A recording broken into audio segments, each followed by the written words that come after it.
Is this on? Testing. Okay, so let's dive in. Can you all see my slides? Is the clicker working? I owe a big thank you to Anne in accounting. Oh wow, I didn't realize there'd be so many of you. I'm so nervous. Should I just start? Okay, I am so excited to be here today to talk to all of you. Before I get started, let me just say, today's video is all about the do's and the don'ts of how to start your next presentation, pitch, speech, or talk. If we haven't met yet, my name is Hannah Michelotti. I'm a public speaking and presentation coach from Portland, Oregon, and I work with corporate and creative professionals like you to help you put more personality back inside your presentations so you can not only engage your audiences, but persuade your audiences. If you're new here, be sure to hit like and subscribe to my channel. Let's start off with the 3 biggest don'ts when it comes to how you start your presentation. Number 1, don't tell your audience that you're nervous. Oh, wow. I didn't realize there'd be so many of you. I'm so nervous. I know this might seem like a natural inclination to be honest with your listeners about how you're actually feeling, but in truth, what happens is you are redirecting their precious attention to your nerves instead of your content, which is what we want them to focus on. So much of public speaking and presenting is about directing our audience's attention where we want it to go. I would like your undivided attention, please. You couldn't handle my undivided attention. What we want them to focus on, what we want them to think, and most importantly, what we want them to take action on. Don't narrow their focus to your nerves. Number 2, don't begin with technical tests. The sound, the lighting, your slides. Is this on? Is this on? Testing. Test 1, 2, 3. Is the clicker working? These are exceptionally easy to vet ahead of time. Set aside 10 minutes ahead of your presentation or talk to make sure you can do a sound check, a slide check, and a sight check. What can you see and what is coming at you as far as the lights? Do they need to be turned down, turned up, different lights from different angles if possible? What's going to work best for you? This is the easiest way to set yourself up for success. Number 3, do not start with a lukewarm introduction. Okay, I am so excited to be here today to talk to all of you. I owe a big thank you to Anne in accounting. Should I just start?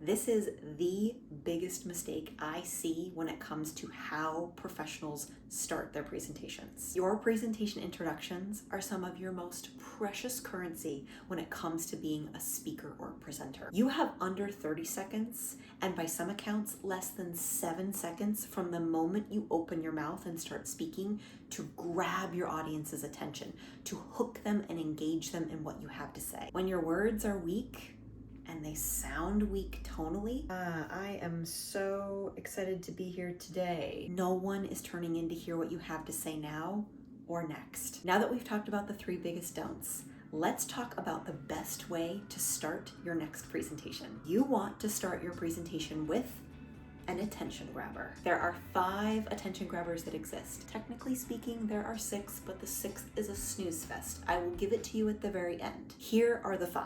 Number 1, tell a story. Stories are the number 1 best way to engage your audience and bring them into the content you are sharing. From a neuroscience perspective, this is called narrative transportation theory. Your audience actually gets on a little storyboat the moment you start telling a story, and they enter the story in their own mind with you. They are with you when you're telling a story. Not only that, stories are 22 times more memorable than facts, stats, or data.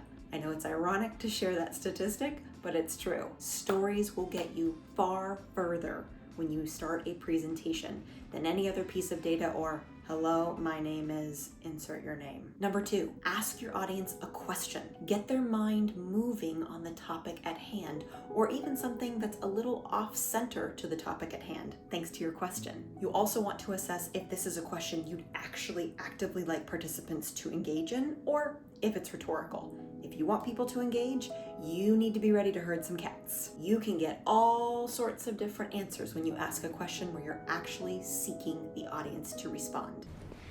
Yes. But isn't all food bad for you? I've been eating lasagna and muffins every day of my life for 40 years, and I feel terrible. Right. Number 3, startle your audience.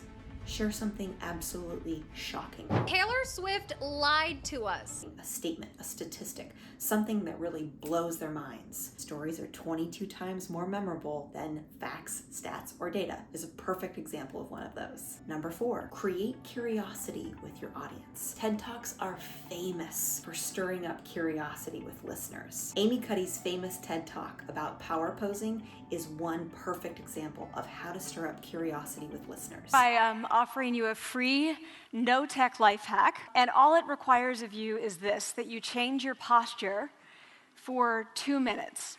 People want to know, how can I do this thing that's going to make me feel more confident and no one's going to know that I'm doing the thing? When I tell people about this, that our bodies change our minds, and our minds can change our behavior, and our behavior can change our outcomes. Number 5, relate your content directly to your audience. Tell your audience how what you're about to share directly impacts them in a creative or a different way. If you're wondering what a science class gone wrong with a haircut without consent has anything to do with public speaking and presentation skills in today's workshop, you're asking the right question. Audiences anywhere listening to you always want to know, what is in this for me? They're not there for you. They're there for what you have to share and how that can help or impact them in some way, shape, or form. So give that to them directly, off the bat, so they're engaged and ready to hear more from you. And now, our tricky number 6 is a quote.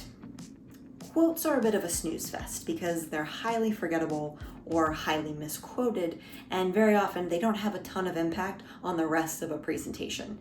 Typically, people share them once, and they're never talked about ever again. Feel free to prove me wrong. Now, I know that implementing an attention grabber is the very first part of your presentation. How you start a presentation seems easy because I've given you 5 ways to do it, but in fact, it is the hardest component for most professionals to change. We are so accustomed to sticking to the don'ts. I owe a big thank you to Anne in accounting. I'm so nervous. To sticking with, hello, my name is, and this is my title. We forget how important it is to first engage our audiences. When you begin with an attention grabber, you will see a night and day difference in the engagement of your audience. Once you have an engaged audience, you have an audience who is interested in hearing more from you.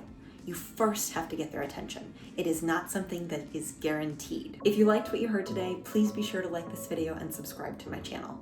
I teach corporate workshops about this exact topic, and I cover beyond the attention grabber, the other 3 elements needed in a presentation opening for it to be as effective and persuasive as possible. But the attention grabber is always the trickiest part. If you'd like to learn more, I'll put a link down in the description box below. That is all I have for you today. Thanks so much for watching, and I will catch you next time.